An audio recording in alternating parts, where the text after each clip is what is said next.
Hey everybody, today's R&R show is brought to you by gamerglass.art. And here we are. Hello, everybody. Hi, everybody. Oh my goodness. Not that I thought that was pretty smooth this time. How was that? Pretty smooth. I don't know when we're gonna. I'm so comfortable with this process that I won't be still just sweating bullets and please just work, just work. That's all I'm asking, universe, please. That's right. But it seems it's all going okay so far. It is all good. Yes. Welcome, friends, to the R&R show. This is episode 6, and we're so happy to be here today, live streaming from our studios, home studios, and we want to shout out everyone in chat. Thank you for joining us. We have such a great time doing this, and it's always wonderful to see y'all here. And you know what? Just listen to that peppy music at the start. I hear that, I automatically think it's Wednesday at noon Pacific, and we are ready to talk about some games, my friend. I must be triggering some kind of Pavlov response in you then that it got you trained. Totally got me trained. Yes. Hello to everybody. Hello, Brian. Hello, Leva. Hello, Matthew. Hello, Facebook. Hello, YouTube. Today, I'm not saying hello to Twitch because we are not streaming because September 1st, there is a strike going on Twitch. And if you'd like to know a little bit more about that, you can go to strike.rahdo.com. That takes you to, was it a CNET article, I think, that we found? Yes, it is a CNET article that talks about what's happening on Twitch. Basically, friends, there are these things called hate raids that have been happening on Twitch, and they've really targeted a lot of marginalized creators. And as a way of showing support, we are not streaming on Twitch today, and a lot of us who are regular Twitch streamers are not. So please check out the article there, strike.rahdo.com, and support your favorite streamers. Yeah, definitely. Including Mr. Ruel Gaviola himself. He will be back, I'm sure, tomorrow with Michelle. That's right. Yeah. Streaming up a storm. Streaming up a storm. Yep.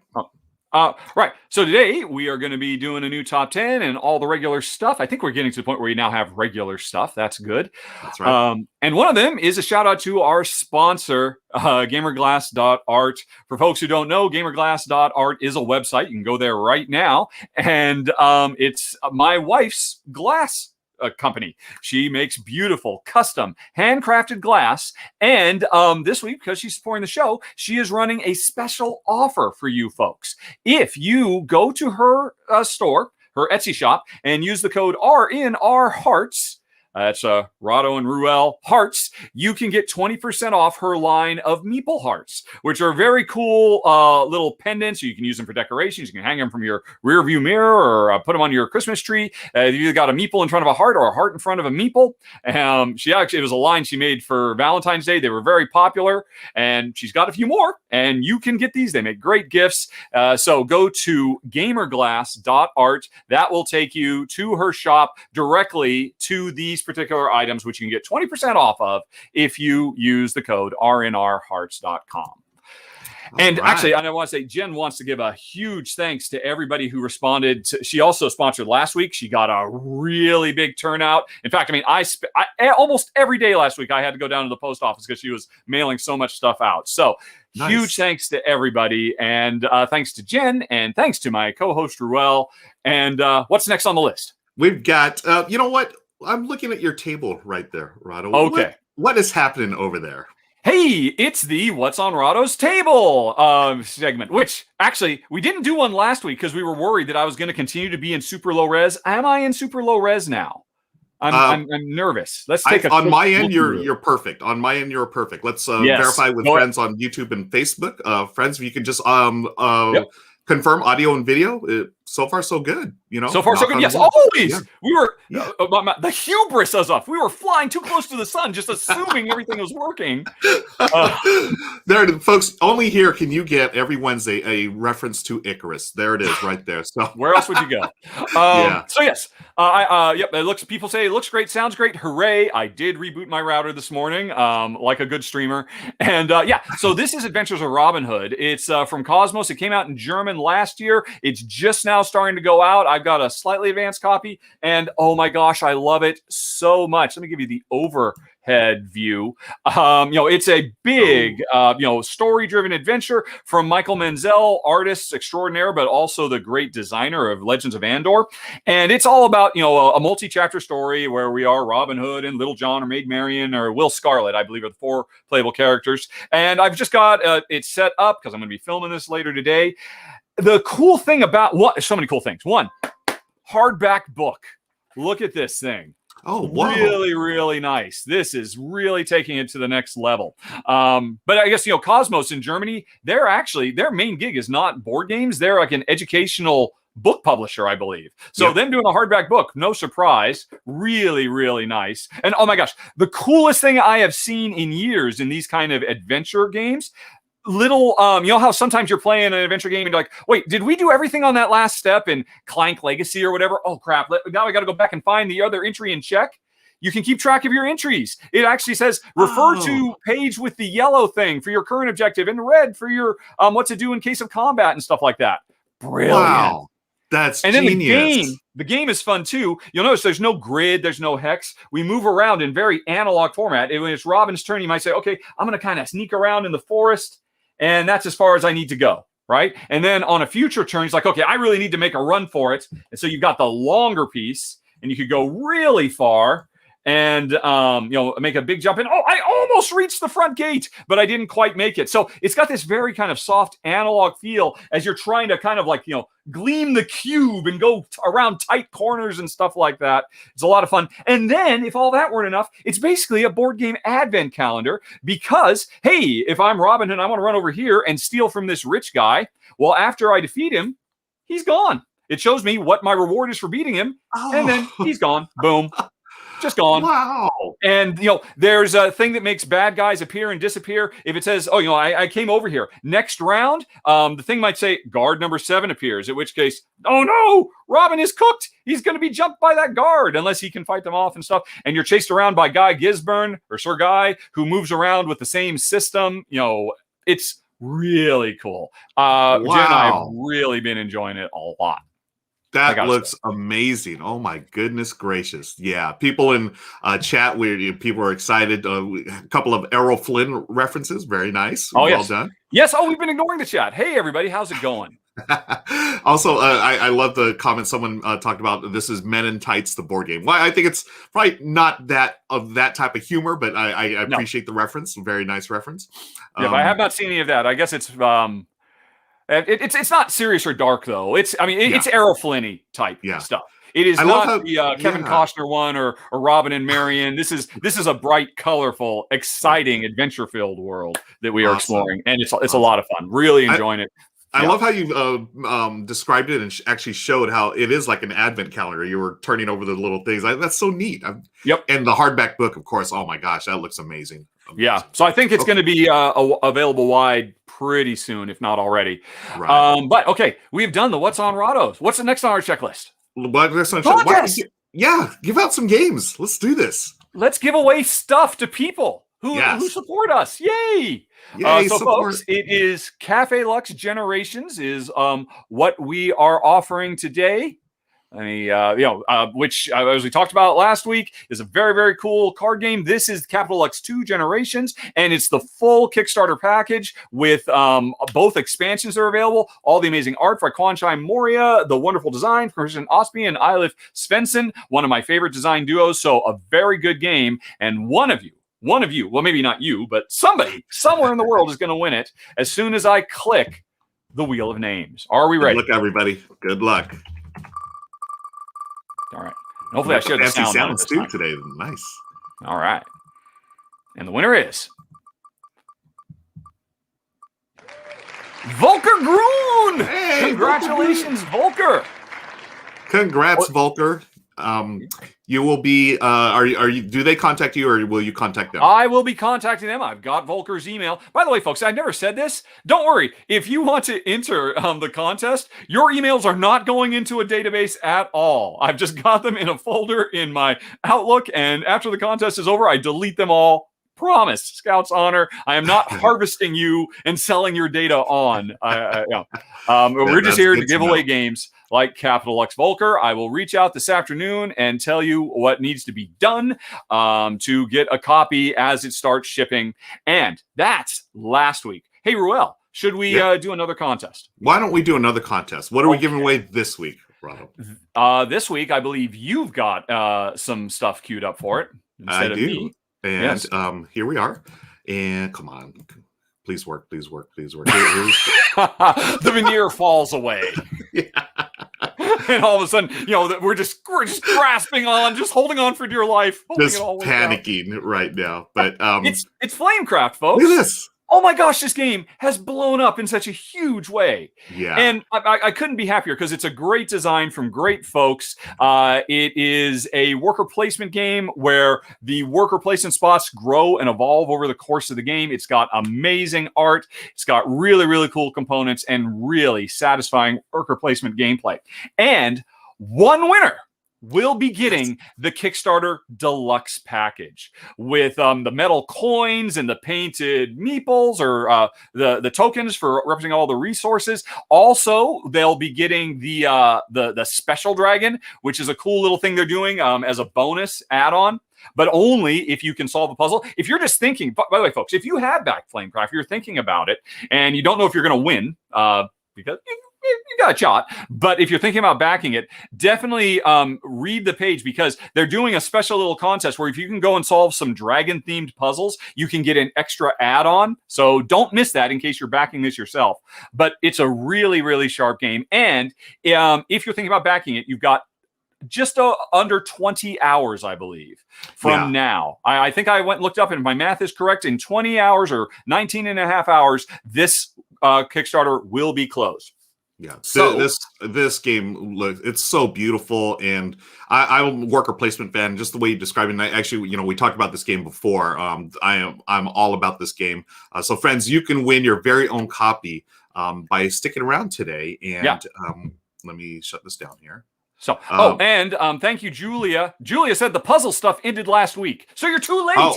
Now, the only way you can get one of the special dragons is by winning this contest. So, of course, you want to enter. And, Ruel, how do they enter?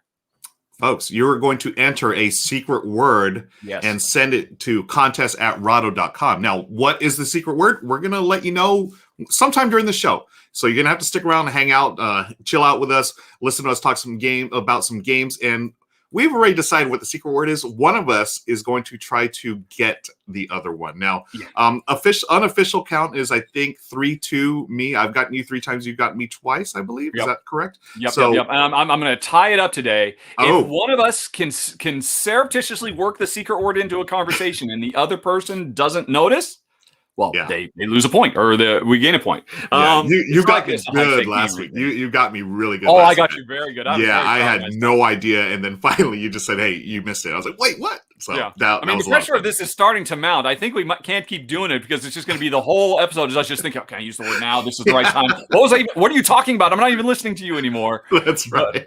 All right. Okay. Apparently, you can still get the special dragon, says Michael Straw. Okay, I just clearly didn't look. You just can't enter the contest to win the game from the puzzles. All right. Okay. Fair enough. Yes. Clearly did not do my due diligence. I wasn't even expecting to talk about the puzzles. I just saw them this morning. I thought, that's so cool. And I obviously didn't read the small print. But fortunately, the chat did. Hello, Richie. Hello, Michael. Hello, Victor, Albert. Stacy Everdell. Stacy Everdell's in the house. Hello, Stacy. Always good to see Stacy here. All right. So we've taken care of business. Why don't we move on to the topic of the day? So we've got the top 10 games we want to play now. Right. Okay. And so what each of us has is a list of 5 games. And I don't know how Ruel ranked this. For me, this is just stuff that I'm like, oh, boy, I haven't played that game for a long time. Boy, I really love that game. Man, if Rahdo Runs Through didn't exist and I were a normal person, I probably would have played that game 3 times this month already. I've got a mix of like relatively new stuff that I haven't played in over half a decade.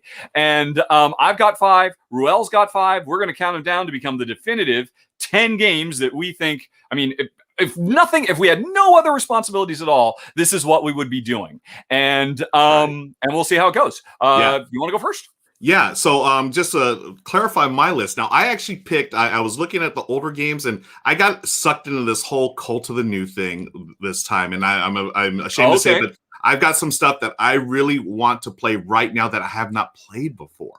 Oh, okay, all right. This is going to be interesting. I'm going to start off. So, friends, here we are. The top 10 games. Oh, I love. They're taking bets. Prediction. There's a Feld on my list. The question, Maine 1982, is which Feld? Can you call it? All right. I thought for sure there's that, and that's what I was thinking. There's definitely got to be a Feld on your list. Let me get this going here. So, friends, these are the top 10 games we want to play right now, and my number one, or not number one, my number 10. The number 10 is going to be, I knew this was going to happen. Oh, we were going so well. Like you said, the flight of Icarus should be a lesson to all. Our wax wings, they're melting. Wax wings are melted. The number 10 game on my list that I want to play right now, I have not played it, is Ankh. Oh, Gods really? Okay, Egypt. Yeah. Yes. This is an Eric Lang designed game. I'm a huge fan of Eric Lang's. One of my top 10 games of all time is Blood Rage.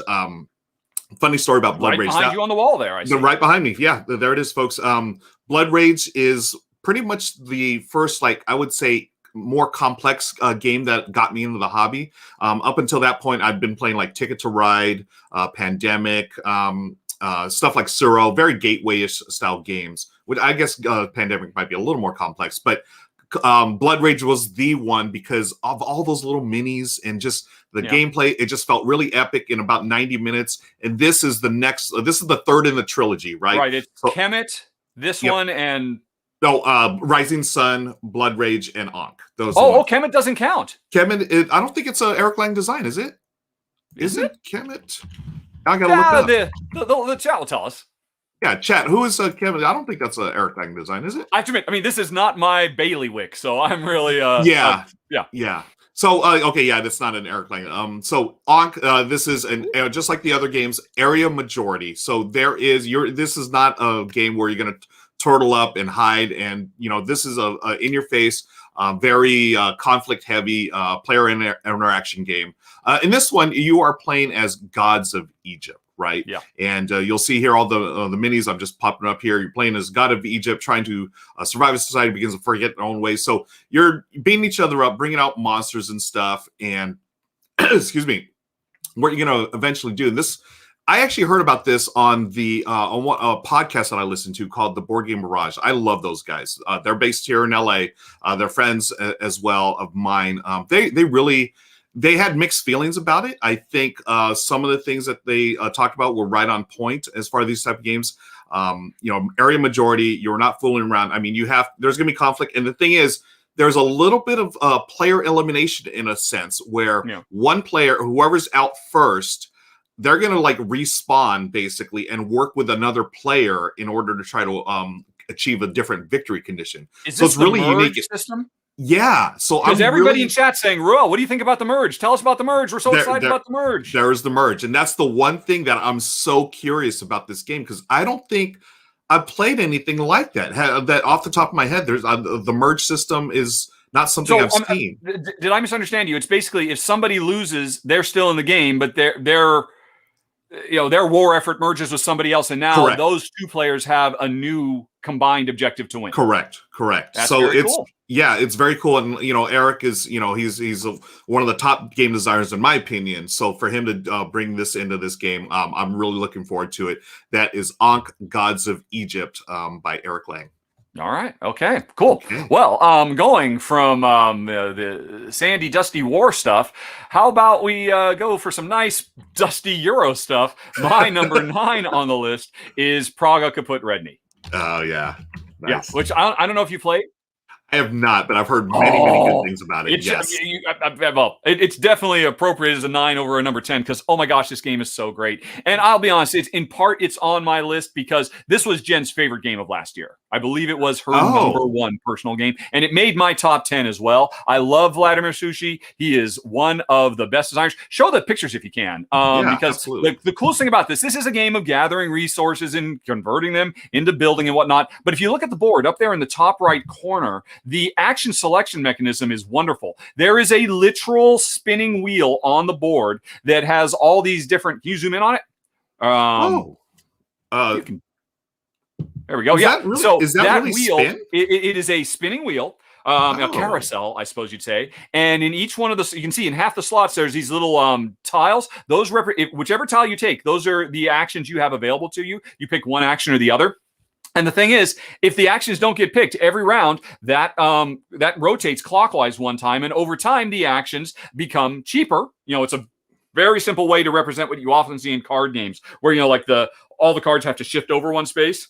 Here, it's the wheel that's spinning, but also as they spin around, it changes what bonus you get. So I might want a tile that's very important, but I'm waiting for it to get into a certain slot because it'll combo with a particular bonus that's perfect for me. But if I wait too long, somebody else might take it, and it just works so wonderfully. Everything about this game is absolutely fantastic, but the action selection is just the bee's knees. And like I said, it was in my top 10. It was my wife's favorite game of the year. We've played it, I think, 4 times in total. And ever since we talked last week about doing this subject matter, and this was like one of the first ones that popped in my head, it's all I can think about. I want to play more of my number 9, Praga Caput Regni. Very nice choice. Oh, yes. Yeah, that looks fantastic. Now the wheel there, it reminds. Does Glass Road, does that have something similar, or is that different? I just think wheel. I think Glass Road by Uwe Rosenberg, and maybe I'm misremembering how that works. No. Glass Road is it's picking tiles and whatnot. And also, you have forgotten the secret word. Oh my gosh. Did you just get me? But I don't know if we call this, but our first thought of the secret word was going to be glass, because my wife is a glass artist, but we thought, no, let's not go with that. Me? Oh, the contest is still on. The correct word, which I'm sure you now remember. Yeah. Yeah, okay, so now it's popping. Okay, let the contest continue. I think I deserve a half point. 1, for catching him, and 2, and pointing out that he was completely wrong in his secret wordage. Wow. So should I, does that count? Should I show? No. Let's keep going. My goodness. So you got a half. Okay. Yep. This is, folks, I need to get on my game here. This is, now I'm getting mad. Pull yourself up by your bootstraps and tell us about seriously. Oh, well done. Okay.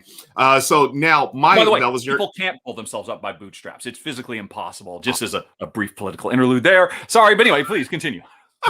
You learn something new every week here, friends. So we're happy that you're here. My number is 1098. This is a game that I am super excited to get back to the table because it's been a while. It's been about almost a year since I played it. It's one of my favorites. It is Raiders of the North Sea. Sure. Yeah. Yes. From Shem Phillips. He is he's big on the worker placement mechanism. And as I've already stated here and elsewhere, I'm a huge fan of worker placement games. This one I'm really excited to play again because I did not think Michelle would like this game, straight up. I didn't think she'd like the raiding theme, Vikings, and everything. I know she likes worker placement, but this is a really good entry-level gateway worker placement game. And it's Michelle so pretty. loved Zoom in on that board. It's so gorgeous. Yeah, right? There's the zoom right there. Yes. Anyway. She loves this game. She loves it probably more than I do, I was very surprised about.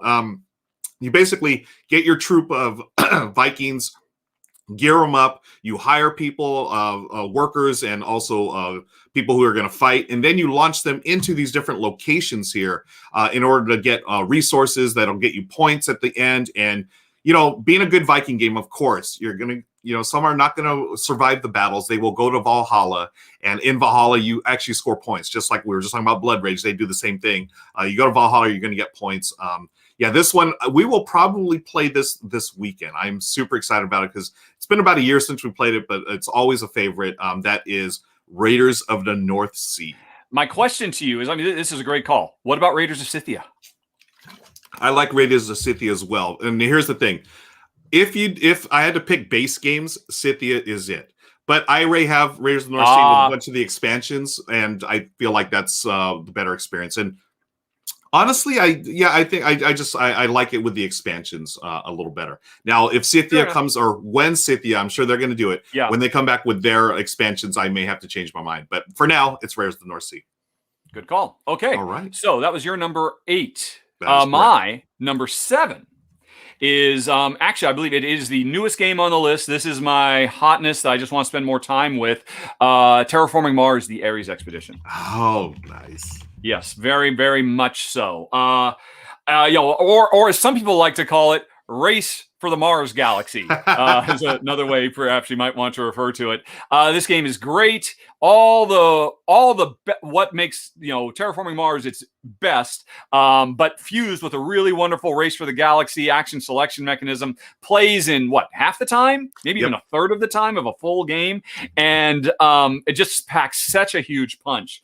And one of the things I really want to spend more time with it has a cooperative mode, which when I covered it when it was on Kickstarter, I did not have access to that. I'm very curious to try that out, and I'm also very curious to try. When I did my run through for it, I talked about kind of like a little house rule variant I'd like to go. We're kind of merging the solo gameplay mode. You know how in Roll for the Galaxy, I know you love your roll. Yep. If you play it 2-player, it replicates a third player by just rolling a die every round. Yeah.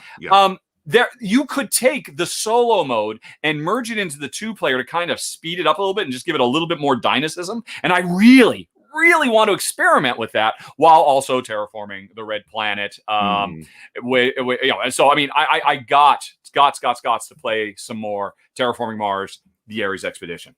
Yeah, and we've talked about this a couple of times on the show so far. Like, I'm excited to get back to this one as well. As you said, it is Terraforming Mars in a much more condensed game time. Time.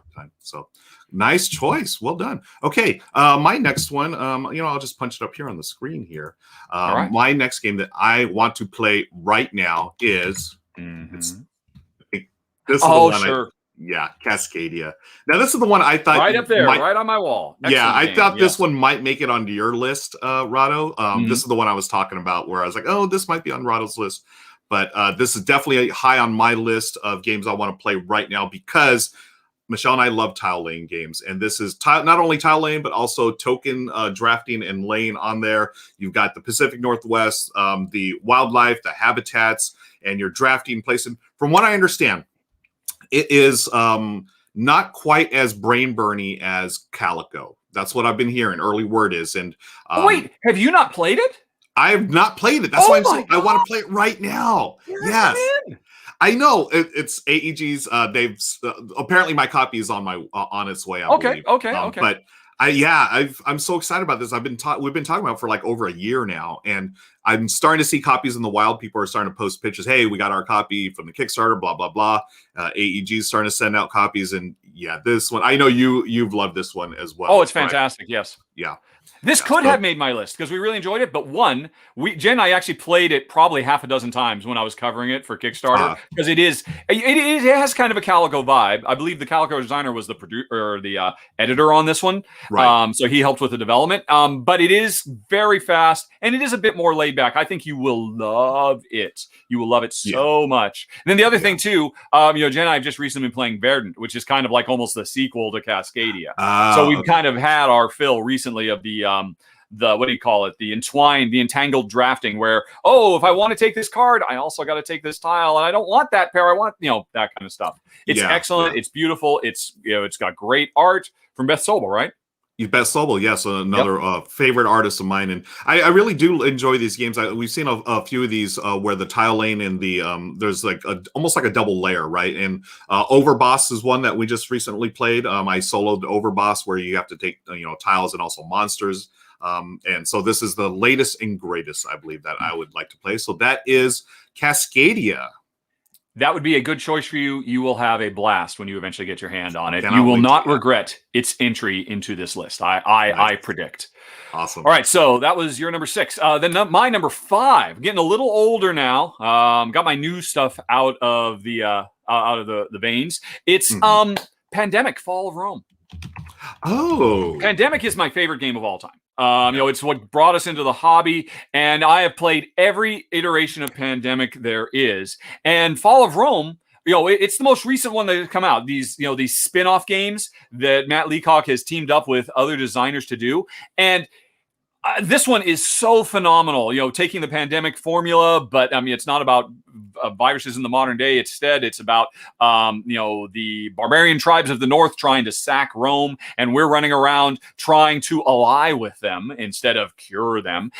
Because once you do, then so it's like, imagine in Pandemic, if you cure a disease, that disease will help you fight the other diseases. Mm-hmm. Which is just so cool thematically. Some of the player powers you get in this game are unlike any I have ever seen before. The prognostication one, because there's a seer, so you get a little bit more interesting with that kind of stuff.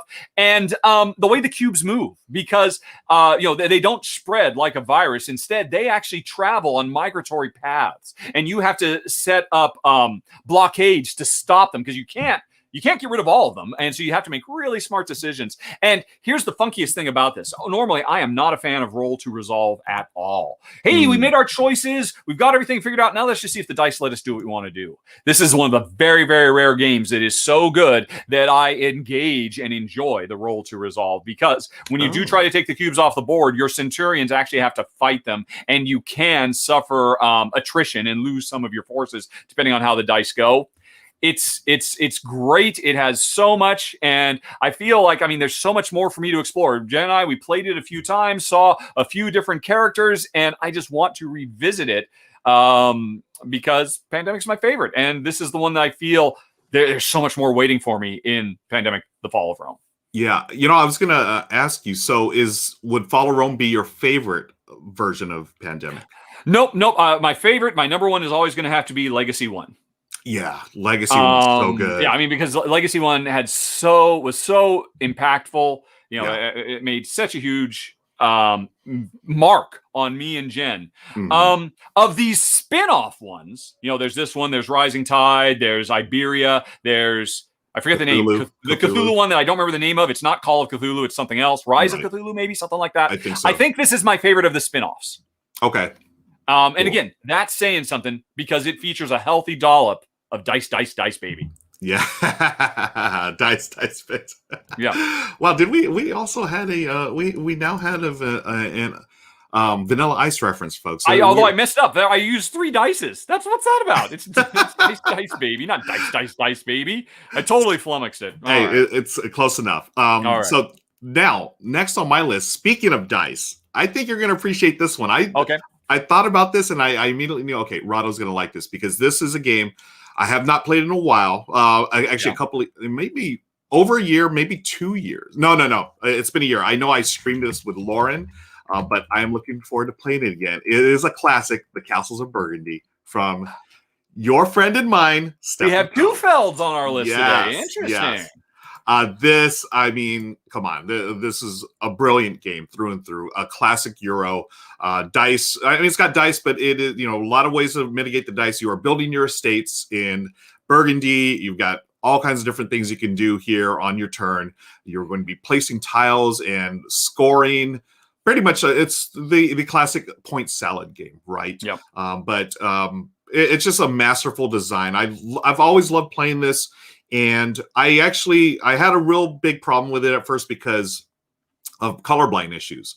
Other Feld games, yes, of course. Like other Feld games, they are just not colorblind friendly. But I love the game so much. On my copy, my personal copy, I have little stickers on pretty much every little tile, and I've written on them and stuff. And folks, when there's a great game, you will find a way to play it, and I've found my way to play it. And I think there's what is your way? I assume it's a Sharpie, right? Yeah, Sharpie, triangles, stuff like that. Yep, Sharpie, and I also have these little, tiny little stickers that are like little white round stickers where I just place on tiles and I'll write on those, hey, this. Really? Yeah. Jeez, that's very crafty of you. Yeah, thank you. Michelle inspired me for that one. She's the crafty one in our family, and at our local dollar store they had the little stickers, and I was like, hey, these stickers would be great for these. And yeah, so that's Castles of Burgundy. Have you played this recently? I was wondering, because I know this is. I have. Okay. I always love me some Burgundy.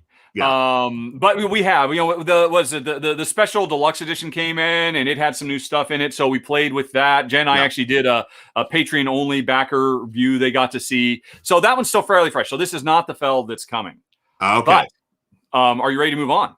Yeah. So I've talked about my Feld. Is your Feld coming up? Wait a minute. We're not ready to move on, man. Oh, we're not ready to move on. Oh, God. Oh my gosh, I can't believe it! What? Folks, the secret word of episode 6 of the R&R show is crafty. Oh my gosh. And I heard for sure you were setting that up, and I was just going to be so obvious. I just wanted to jump in and be first on it because you were literally talking about craft work. And I actually said Michelle is the crafty one in our family. In response to me saying that's really crafty.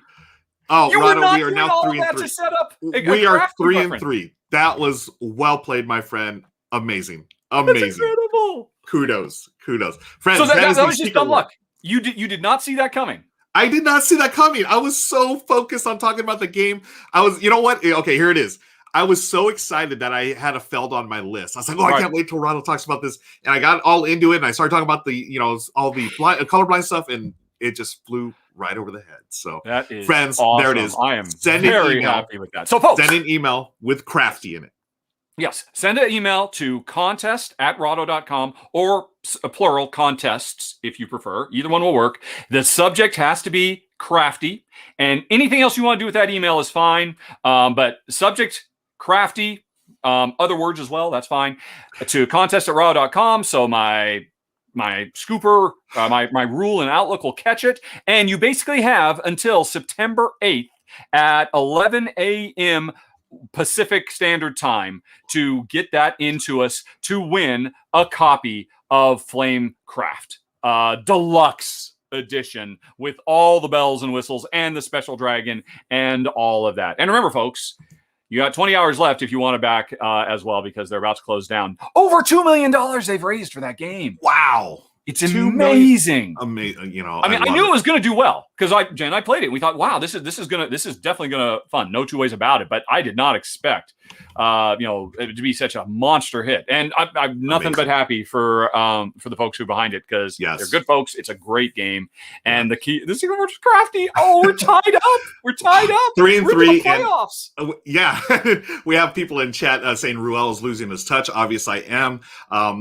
New American Underground says, strike first, Ruel. That's how it was working for you, perhaps. Maybe I'll have to just be a little quicker on these things. And well done, Rahdo. We are 3 and 3. You've made a nice comeback. Friends, one last time, type in crafty, send that in the subject to an email to contests@rahdo.com. Cool. Oh my God, I'm shaking right now. I'm shook, as the kids would say. That was excellent. You've been Rahdo. Thunderstruck. Because for some reason on a previous episode we ended up having to list AC/DC songs. AC/DC songs, yeah. I think that was like during a test Q&A, actually. I think. Yeah. All right. Fun. Okay, so that was your number 6, if I recall correctly. That was my number 6. No, you're number 4. There's your number 4. 4. Right. Okay, so we're back onto it, and we're not done talking about Feld, folks. This is your last chance, people who are trying to guess my Feld. It's not in the Year of the Dragon. Oh, it is. It's in the Year of the Dragon. I was going to say it's not Burgundy. My number 3 is in the Year of the Dragon. I didn't give you a chance to say everybody one last guess. All right, in the Year of the Dragon. In the Year of the Dragon, nice. I will be honest, is not my favorite Feld at all. I think it's a brilliant game, and it makes sense to me that it is a lot of people's favorite Feld. I absolutely love it. But I rate it a bit lower because it is by far the most brutal, harshest Feld of all. It's one of the most brutal, harshest Euro-style economic simulation that has ever come out. It is the Year of the Dragon, and we're going to go through 12 months of ruination. Although, to be fair, the first 2 months, January and February, they're totally fine because you're trying to get all your stuff ready. But then March, April, May, June, July, August, September, October, November, December, it's all terrible. But the brilliant thing about this game is every month is going to have an event, and you can see right from the get-go what November is going to be and what October is going to be and what June is going to be. And you can't prepare for everything, but you got to try. And these events will rip you up as you are trying to, build infrastructure, bring on people who can prepare. And it's so great. And what I love about it is the action selection. There are 7 action tiles, which are, getting resources, building, stuff like that. And every round, you take those 7 action tiles up, you shuffle them up, and then you break them into groups. In a 2-player game, you have a group of 4 and a group of 3. And whoever is first, and turn order has rarely been more important in a game than in this game, whoever is first picks an entire group and says, okay, of this group I just picked, I want that action. And now everybody else is frozen out of that group unless they want to pay extra to get in. And this is a game of very narrow margins. So player 2, well, okay, I'm going to pick this group. Player 3, I'm going to pick this group. Now in a 2-player game, there's a group of 4 and there's a group of 3. And it works so well. The number of times I have referred to In the Year of the Dragon as a brilliant way to scale action selection economies in games. I mean, it is absolutely phenomenal. But I have not played it for over half a decade, not since the 10th anniversary edition came out. Okay. Jen loves it because somehow she never seems to struggle. She somehow seems to be prepared for every single event. Whereas me, I'm like John McClane at the end of the first Die Hard, just barely move, just Ollie, as I just try to drag myself across the finish line. But it is fantastic. Not the prettiest one. It's an older game, but really fantastic. My number 3, In the Year of the Dragon. Wow. Yeah, I have not played this one yet. And it's partly because I have heard those things where a lot of people really aren't that big on this one compared to other felts. But I do want to shout out your reference to John McClane, yet another 80s reference here, folks. Die Hard, one of the greatest, well, actually the greatest Christmas movie of all time. And I'm sticking to that. It is a Christmas movie through and through, and it's the greatest one of all time. Okay, so Chat that was seems to be saying I should have chosen Bonfire, and Bonfire is fantastic. But it's still fairly fresh in my memory, you know, when I covered it last year. Whereas In the Year of the Dragon, I just want to feel like I don't feel like I've been being beaten up by games enough recently. So I'm just cruising for a bruising basically by wanting to pull that one out. Nice. Okay, so that is your number 3. Now we're on my number 2. This one, boy, how do I describe this? This is on being crowdfunded right now.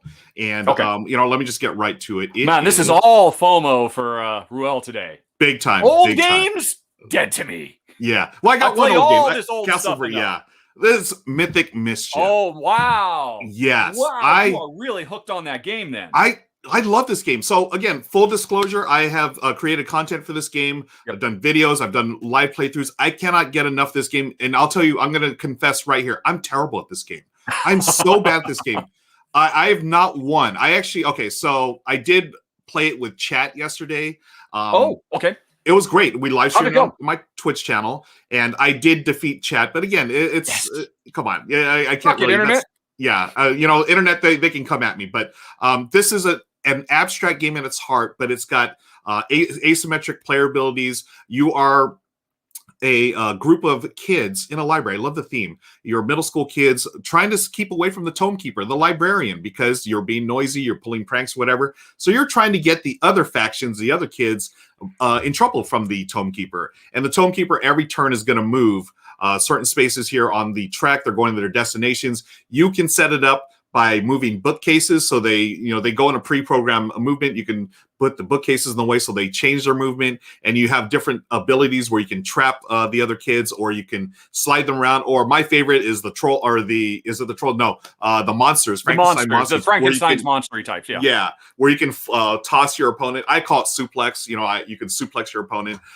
It's so much fun. I cannot get enough of this game. It really is because I want to get better at it. And to me, those type of games where I'm not that, I brain burn with this one a lot, and it's so good. But here's the thing. Here's what's cool about this. For those of you that suffer from analysis paralysis or brain burn like myself, they have a mode where you can play. It's a faster mode. It's like a real-time element called a speed chess kind of thing? Pretty much, yeah. And I played it. It is fantastic. It's so much fun. You can play 2v2 where you and a partner take different factions. You team up and try to get the other kids in trouble from the Tome Keeper. Oh, it's so much fun. You only get like 2 minutes per move, but it works perfectly. And that's Mythic Mischief from Ivy Games.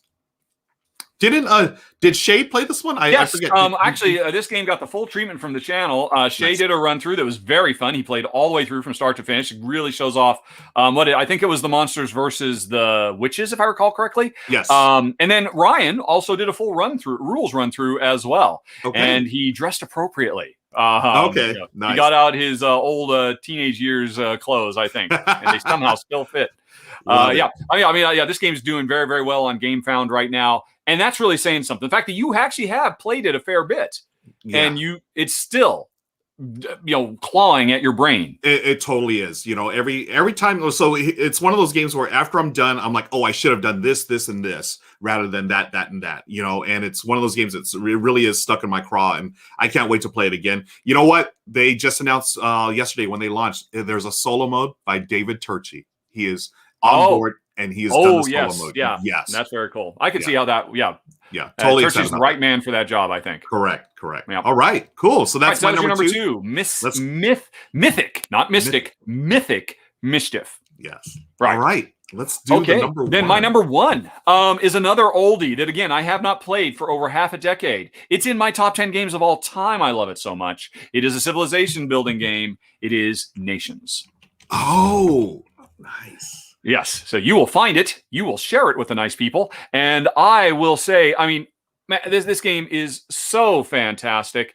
It does really, I mean, it brings the the ancient world to life. It does a really great job of having lots of really interesting thematic cards. It's it is a through the ages Civ style game where you'll go through multiple ages, from prehistory, not almost prehistory or antiquities, all the way up to the modern day. And there's so many things I love about it. It's a card draft. Every round, everybody's going to be able to grab a card. In a 2-player game, I think there are 12 cards on display. They go quick. There's war cards, development cards, resource cards, ancient wonders of the world cards. They all function differently. Everybody's, starting empire has a very unique special power that sets them apart and really gives them a direction.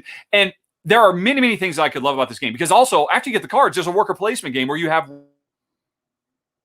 thing. And did I go? We just had a little hiccup there. I don't know what that was. We've been doing so well so long. I did hear Jen just came in from the doctor. I don't think she would have tripped over the modem or anything, but I'm back, right? We're good. Yeah, we're good. Okay.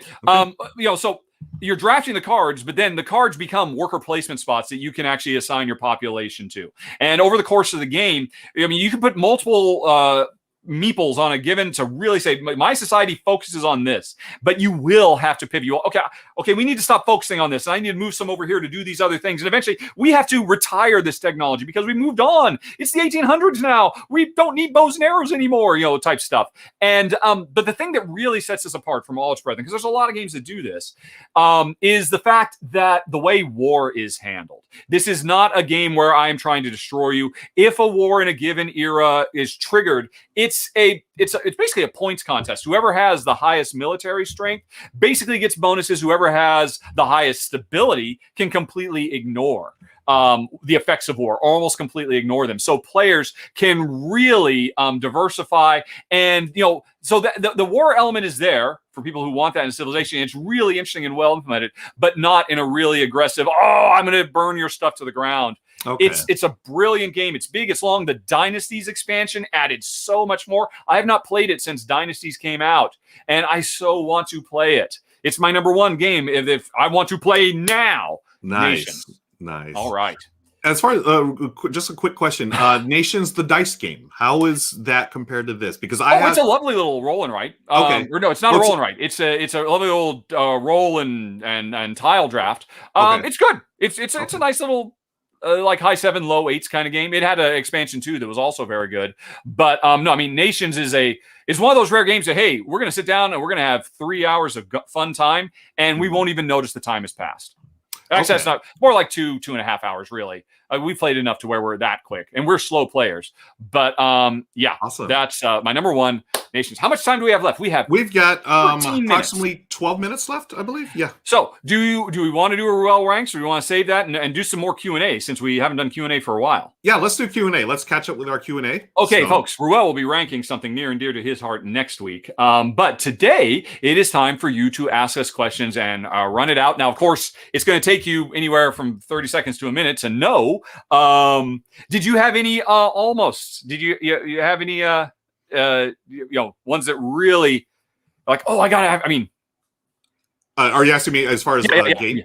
Mm-hmm. I'm giving them time to start asking questions. Yeah. So one game that just missed my list. Again, I'm all about this like FOMO recently, but Alien: Fate of the Nostromo, the Alien game from Ravensburger. Seriously? Yeah, that one. It's a cooperative game, and you're playing out the scenario of Alien the movie, the original one, where Ripley and the crew hey, they got to gather up all the resources and try to figure out what's going on with this thing in our ship. And then there's events that's like, ooh, is the alien? Boom, now you got to fight him, and try to destroy him. So I'm looking forward to that. What about you? Anything that just missed your list? Probably the next one. My number 6 would have been Trajan. Which is Dude, also that's the my one I top thought 10. you were going to pick. I thought you were going to pick that film. That would have been reasonable. The thing is, we did get some Trajan in, what was it, last year or maybe the year before when Black Angel came. And so I wanted to, that gave me an opportunity. Hey, I need to go back and play some Trajan so I can compare and contrast these two games. Yeah. And so it was still fairly fresh, but I mean, I'd happily play it any time of the day or week. Yeah. Nice. Let's see. We got some questions. Thanks, friends, for joining us. Kabuki Kids in the house. Someone is asking, does Ruel have chickens? No, I do not have chickens, unfortunately. I do have a pug. That's not the first time that's been asked as well. Yeah, I do have a pug. I really want to know about your chickens. No chickens for me yet. I mean, you have a house, right? Have you ever considered backyard chickening? No. We used to have a neighbor that had a chicken, but I don't know what happened. Yeah. Okay. Well, that's all very mysterious. I had nothing to do with it. Serious. Let's see. We've got Rahdo. Here's a question from Brian Rollins. What game are you dying to have reprinted? Well, I mean, there's ones that I have that I know are impossible to get that I would love to see reprinted, but those aren't me personally. What is out there that I cannot get my hands on now? Yeah. I think I've got everything I want. I'm going to take a quick look. I'm going to look at my wish list. Ones that probably won't be that will not be reprinted, like Glory to Rome, obviously. Well, Glory to Rome, yeah, but I already have it. I mean, so you do have Rome it. Yeah, I don't have that. If there's one game that should be reprinted, it's Glory to Rome. If there's two games that should be reprinted, it's Walnut Grove. It is criminal to me that Walnut Grove did not get. I mean, Walnut Grove from designer Tuco Tucalia. I hung out with him for a while, so I learned how to say his name. I think I've got it right, Tuco. Had the misfortune of coming out the same year as Eclipse. And as far as I was concerned, Walnut Grove destroyed Eclipse. It was such a great little game. But of course, everybody remembers Eclipse from that year. But it's a wonderful little house on the prairie Euro style simulation tile laying game. So I mean, there'd be those. But what for me? I think I'm happy. I don't know that there's anything I don't want that I've got. So I'm going to go with Walnut Grove. Okay. Because man, that game deserves a deluxification in a big way, I think. All right. Let's move on here. Got a lot of questions. I've got one. Friends. Trinidad, Francis. My answer is no. But have you played Nemesis? I have not played Nemesis. No. Okay, that's probably why you skipped that, because you knew I hadn't. All right. Let's continue here. Well, okay. Here's this is interesting. Juso Vanio says, which game do you used to love and now don't want to play anymore? That is interesting. I mean, all video games. That's an easy answer. So you don't play any video games anymore? Gosh, no. After I left the video game industry, I was so burned out, and these are so superior. There's no video game in the world that can hold a candle to something I would rank a 7 for just the experience of sitting down and playing it with my wife. Let's see. But so that's the easy way out. But what about you? I need to think about this a little bit. What did you used to love and now you hate? I'm thinking of, oh my gosh, what you know game? Yeah. When we a decade ago, when we first started getting into modern board games, I think we were much more open to player versus player stuff than we are now. Over time, as I've played more and more Euros and seen more and more cool ways to engender player interaction without players having to kick each other's sandcastles over, I've just had less and less and less interest in that. So, I mean, early on, there was a time when I really liked Small Worlds, and I played it a lot with my coworkers. Okay. And people wouldn't expect that of me today.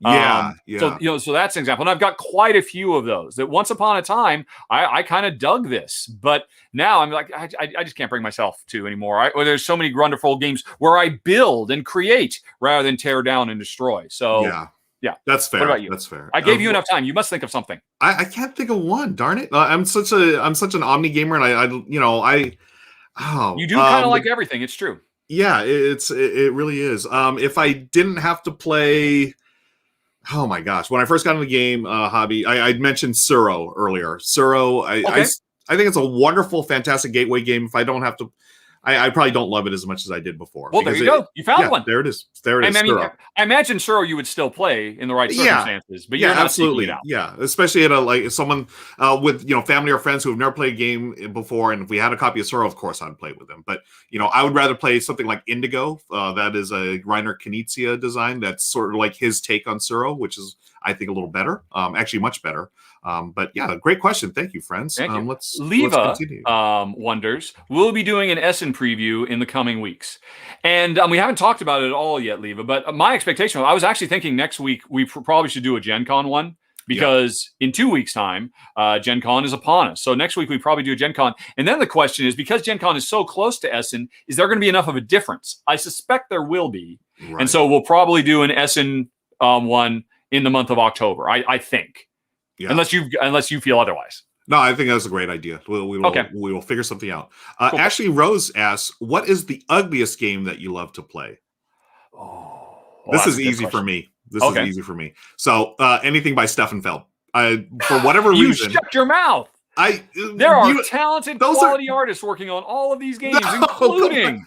They're terrible. In the Year of the Dragon. They're brutal. Here's why. Again, colorblind issues. It's like the publishers, or the artists. They look at Steffenfeld's games like, this is a great game. Let's make it as least accessible to those who have colorblind issues. That's how I feel sometimes. And that's fair enough. That's a good one. Yeah. But what about you? What is the ugliest game? I don't know. I'll think of something else as well as while you're thinking here. I to be honest, I mean, we really like pretty games, and I mean, I've gotten rid of games that I otherwise thought were good, but like, okay, we just don't want it on the table. So I am literally scanning through the 400 or so games I've got right now. I mean, I've got plenty of games that I would say are kind of what you were referring to as Feld that are kind of boring. Yeah. They're kind of milquetoast. They're kind of bland, but they're not actively repulsive. Right. What is an actively repulsive game that it just makes I have to squint to actually bring myself to play? Jeez. I mean, I guess you could say something, some like abstract.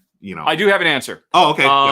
The original first edition of Adventures of D, which was a little, a competitive card. It's basically a deck of cards that becomes the world you're exploring, but they're multi-use cards. They're also the cards you use to fight. They're also launchers that you fight. Is really, really clever. And I mean, I imagine it would probably make most people's top 10 worst board game art of all time. Okay. I mean, pretty easily. Now, it's kind of cheating because it eventually got a second printing just last year, I think. And in fact, I'll be covering it this month. And the new version looks nice. So, but for years, I held on to the first edition of Adventures of D, and it were ugly. I think that's saying something, that you held on to a game that ugly, yet you saw the gameplay was good enough to keep. That's really interesting. Okay. Cody P asks, have you played the solo mode for Cryo yet? Cryo was... No, I didn't. Yeah, I have not either. I actually printed out the rules. Z-Man Games came out with an official solo variant. It's like a page rules. And they weren't available to begin with, and they since released they were not. Oh, that's cool. I did not know that. Yeah, me neither, until I think just within a month or so. So yeah, I have not played it either. All right, enough gaming stuff. Ashley wants to know, what are our favorite movie genres? Oh. And for me, it's easy, although it's kind of cheesy. My favorite movie genre at this point is the Marvel Cinematic Universe.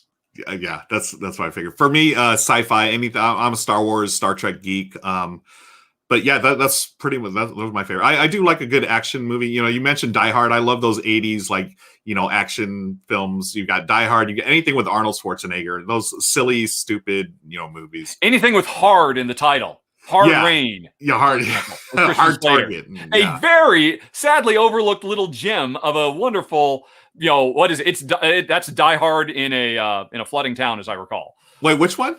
Hard Rain. Oh, Hard Rain. Oh, was that Sylvester Stallone? Not the best time to bring up Hard Rain, I suppose, considering the state of the world at the moment. Yes, maybe we should move on to the next one. Let's do it. We've got let's see. Questions. Cody wants to know, what are your thoughts on Dwellings of Eldervale? Have you played it? I have not played it yet. I've heard a lot of great things about it. Have you? You've covered that? No, Shay played it. And Cody, you can do a search for Rahdo Dwellings of Eldervale. Shay does a great job demonstrating how it goes, how it works.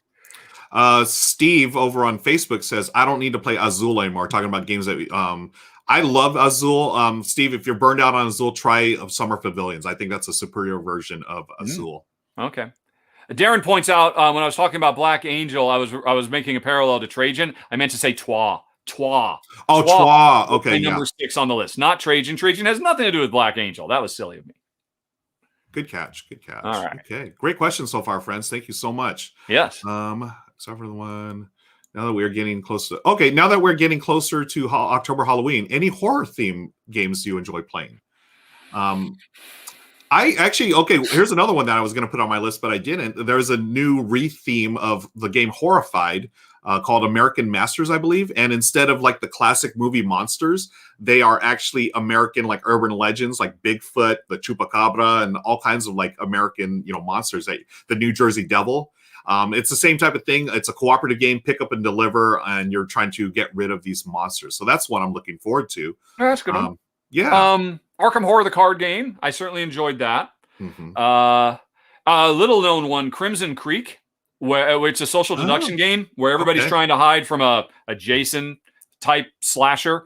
And the thing is, it's possible that one of the players playing is possessed by the equivalent of Jason and doesn't know it. And so players have to be really smart about, sharing information, keeping information secret, trying to figure out, is one of us the killer? Because even the killer doesn't know. And if you find out that, I am the killer, I didn't realize that, then, okay, well, now I got to kill all of you, but still keep it on the down low. That was a really clever game. I did a run through for, actually, many, many years ago. And I guess Space Hulk, if you consider Aliens, no. Do you consider James Cameron's Aliens to be horror? I don't think you can. No, I put that sci-fi / action. Yeah. So I'd probably go with Crimson Creek. Nice. Someone said in chat who I just saw it, Kabuki Kid Horrified is great, almost a better co-op to interest new players than Pandemic, and then they duck. Good call, Kabuki Kid. And Leave Togus says Horrified was an unexpected hit in my home. Yeah, same here. I was surprised how much I like Horrified. I think I really enjoyed the old school Universal monsters, Frankenstein and the creature from the Black Lagoon, that type of thing. I love the theme of that game. Kabuki keeps throwing non-game stuff, and we talked about games for an hour. One more. What is your most memorable movie-going experience? Ooh, oh gosh. Mine are memorable because they were terrible. Probably the worst one was the original Lord of the Rings, Fellowship of the Ring. I mean, my wife had been waiting years to see it. She'd been waiting her whole life to see it. She was so excited. It was a packed house, day one, an afternoon showing. And, she was completely transformed, teleported into that world. And in the front row, there was a family with a screaming baby. And for the first half hour, all the, the early stuff, I'm like, oh my God, this won't shut up. And at some point, I'm like, honey, we have to go, right? And it was like literally, I had to shake her to pull her out of the trance she was in. She was unaware. I'm like, no, we can't go. This is the most amazing thing I've ever seen. And like, no, honey, I can't stay. I don't want to have this room spoiled because I want to love it as much as you. And we begrudgingly got up and left and got our money back. And that was very, very sad. How far were you into the movie? About half an hour? We had not left. I think they were just heading out on the Shire. Imagine, them on the road, being terrified of the Nazgul hiding in the trunk of the tree and the whole time. Oh, no. And the woman, they could not. I think they had actually taken the kid out and brought the kid back in, and it kept going. It's like, you need to leave. Nobody else seemed to care. I got up and we left. Oh my goodness. Wow. Yes. My most memorable one, 1977, the little film called Star Wars. Oh, wow. That's a good one. Yeah. My parents took me. They didn't take both my younger brothers were too small. So we had a babysitter. They took me there to the old Pasadena Academy. And this was one of those grand theaters that sat like 2,000 people or something, or it seemed like 2,000 when I was a little kid. And I just remember seeing that first shot. It's still indelible in my mind. That first shot of the Star Destroyer coming across the screen, and just it made such an impression on me. And of course, all the Star Wars movies I've seen multiple times. And anytime there's one in the theaters, I will go see it. And I always think about just the Star Wars, the John Williams theme, everything. I saw it opening month as well, because that was back when movies would stay in the theater for many, many months. We saw it several times. We saw it in Sacramento at the big super domes that have now been closed down. I found out a couple of years ago. Sadly, I wanted to go back there. I should join you with that, but my equivalent to that is not Star Wars. It's Flash Gordon. Flash Gordon. Because Flash Gordon came out. It was in theaters on my birthday. I must have been 10 or 11. And for my birthday, my parents said, you know what? You're old enough now. You and your brother can go watch this movie by yourselves. Wow. And we're just going to get the heck away from you two. Wasn't sure that was a rated R movie? Was that a rated R movie? No, it was not. No. Oh, okay. It was very cheesy, silly, wonderful stuff. Yeah, But I mean, I remember, I was on cloud nine. Like, I'm a grown up. I'm old enough to see a movie by myself. This is amazing. Wow. So, speaking of that, okay, my grown up experience at the movies was Conan the Barbarian. Oh, wow. My aunt dropped me and my cousin off, and we were definitely not of rated R age. No, definitely not. And just seeing spoiler alert, there was violence in Conan the Barbarian. I was like, my mind was just blown, but it was awesome. But yeah, that is my experience. All right, we are done. We can stay on this question for the next half hour, obviously. True. But folks, that is it. Another done and dusted So remember, we're not saying the secret word, but figure out the secret word. If you're just joining us now, watch the show, find the secret word, send that to contest@rahdo.com to win a copy of the deluxe version of Flamecraft. And otherwise, return a week from today. And I believe next week we will be doing the countdown, because I was looking at it. Next week we do the Gen Con countdown, or we could do it the following week, but then Gen Con literally launches the next day. Right. That's not cool. No. Let's do it next week. And friends, you can also find all the archived R&R episodes there. I just dropped it, rnr.rahdo.com. Go check that out. You can find out all the you can see all the previous episodes right there on the site. Yep. Awesome. Okay. It was another good one. That was very fun. I'm glad we have to keep making time to do Q&A. I very much enjoy those. So do I. Yeah, let's make it a thing to really, we got to do it every time. I think try to do it every time if we can. All right. Okay, we're done, folks. So thanks again for joining us. This has been the R&R Show. My name is Ruel Gaviola. I'm going to pass it on to my co-host, Rahdo. I'm going to say thanks very much for watching, folks. And thanks once again to our sponsor of the show. In closing, gamerglass.art. And remember, if you head over to gamerglass.art, you will find there's a sale going on for beautiful what do you call them? The Meeple Hearts, 20% off if you use the code R&R Hearts during checkout. And thanks for watching, everybody. Talk to you later. So long.